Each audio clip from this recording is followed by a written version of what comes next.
Happy Monday once again, everyone. Bryan Devore Realty Group, Berkshire Hathaway Home Services, California Properties with another Monday Market Moment.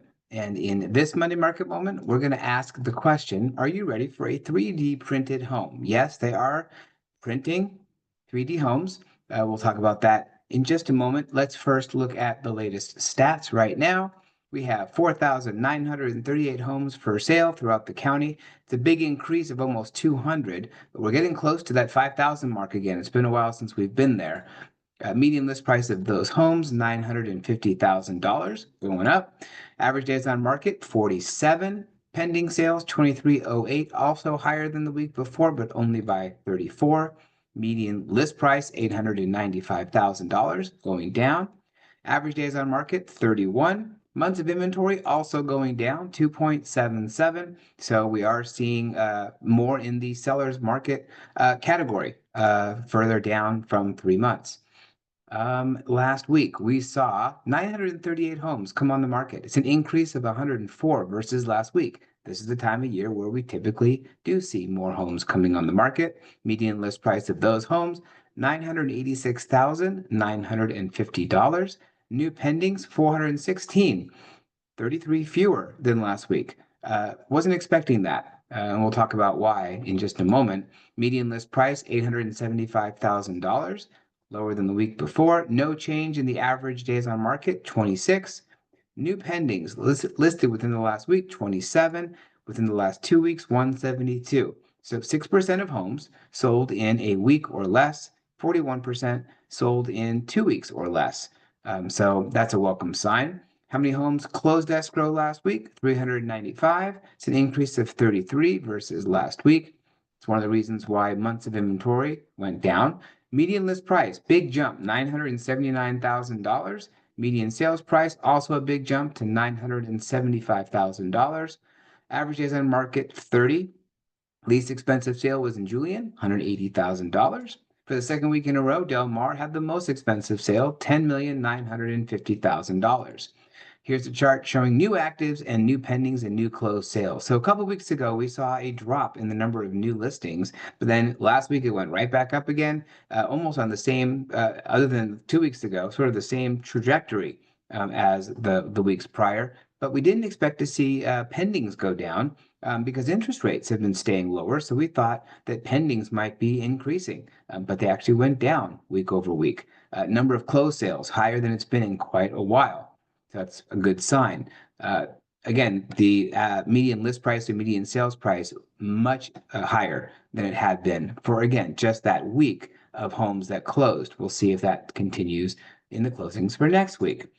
Here is the Stephen Thomas's reports on housing. This is the latest stats on active inventory and demand, which we'll get to in just a moment. But you can see where our active inventory is right now, continuing to go up. We are almost at the level at the peak of 2024. And you can see in 2024, the peak of inventory didn't come till much later than usual in October. And then in 2023, kind of the same in 2022. The peak was around July to August. That's about usually when we start seeing the peak. When are we going to see the peak? We're already starting out much higher than we have been in quite a while. Are we going to get to the inventory level of the 3-year average before COVID? We'll have to wait and see, but homes are coming on the market and staying on the market. Meanwhile, demand started to flatten out a little bit, as we can see. Kind of along the same lines as we were the last couple of years. So again, low demand, relatively speaking to historical, but the inventory is going up. But are we just seeing the calm before the storm? What does that mean? Well, as the economy cools and rates come down, homes become more affordable. We should see inventory will still increase, but demand really should increase. That's why I was surprised that demand or number of homes that went pending last week was lower than the week before. But here's a chart that Stephen provided. He's done this before, but it's a good reminder. You can see interest rates across the top, and if you have a $5,000 desired monthly payment, the price of home you're able to afford, and as rates come down, you can just afford more. You know, if rates are around the 6.75 mark, which is kind of where they've been lately, $963,750. But if they can get down to that even 6.25%, you're now able to afford for that same monthly payment $1,015,000. Or if you want to get the same price home, $963,000, then your payment goes down. So we should start seeing, again, maybe this is the calm before the storm, where we see the inventory continuing to go up, but demand going up as well. Maybe now is a good time to be buying before the demand really kicks in. Okay, what's that? It's a community of 3D printed homes. Kind of cool. Are you ready to buy one? Would you buy one? I want to know what you think. This is a community built by Lennar and Icon, which is a 3D technology company. They printed 100 homes in Georgetown, Texas. Lennar said that about 75% of them have already been sold. The homes have all the amenities of a conventionally built Lennar community. They come in 2 and 3 bedroom models. They start just under $400,000. And they're going to be building another community together again, a second development nearby in Texas with more homes, more expensive homes, but at a lower cost.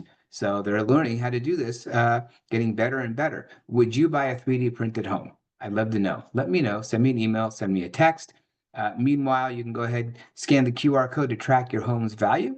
That's it for this week's Monday Market Moment. Hope you have a great day and a great week, and look forward to seeing you next week at the next Monday Market Moment.